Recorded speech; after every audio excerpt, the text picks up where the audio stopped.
Whenever you're surfing web and you're accessing different web pages, what is happening is that it is storing cookies and cache settings.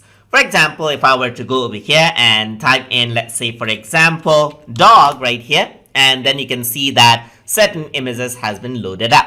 So once the images are loaded up, what happens is that they are actually saved onto your computer in cache area. So they're taking up your space, and what this helps you to do is, let's say for example you're accessing the same site again, you can see that it takes a lot less to load up those same images. That is because it's not loading up those images from Google Web Search but from your local computer, because that's something I already searched. And cookies are pieces of information. So if you search for some things, then you might see some recommendations and so forth. And those are being provided because of your browser cookies. And sometimes for privacy reasons, you may not want to store in cookies or cache settings. So in order to do that, in order to see the settings of cache and cookies, I can go on to the three-dot icon right here. And then I can go around into settings.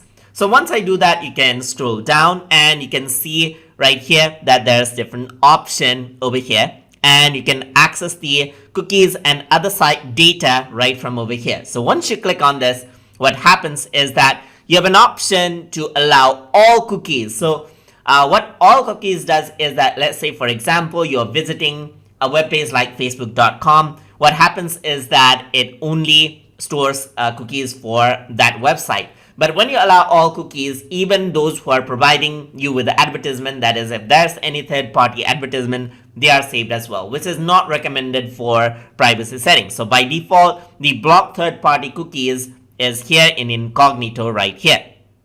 If you want to block third-party cookies altogether, you can click on this one. And you can also block in all cookies, but this is not recommended because it might hinder some of the performance in some websites where it actually is important to recommend you some things, especially when you're shopping online. So I'm just going to go around and click on block third-party cookies in incognito, which is something that we'll talk about in further lesson. So here you can see that there's different options like clear cookies and site data when you quit Chrome. So let's say for example you don't want to save it out as at all, then when you actually close your Chrome browser, it'll delete that out. I'm not going to disable this. You can also send a do not track request for your browsing traffic. So let's say for example you do not want to track the traffic for some reason, for some privacy, you can disable that out over here as well.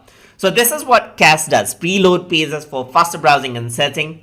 As I explained before, when you're searching for the word dog in Google, there's certain images that popped up. So what happens is that it is preloaded from your computer memory. If you do not want that, then you can disable this, but it does slow down your internet browsing experience. You can also see all the cookies and data right here and manage them personally as well. And then you can go around over here and you can add in different things right here. So you can add in sites that always use cookies. So let's say for example you want to add in google.com, you can add that in right here. Or if you want to not use any cookies, you can add that web address over here and block out the cookies entirely. And that is how you can change the cookies and cache settings inside of Google Chrome. So hope you guys learned something as always. And as always, please like, comment, share and subscribe.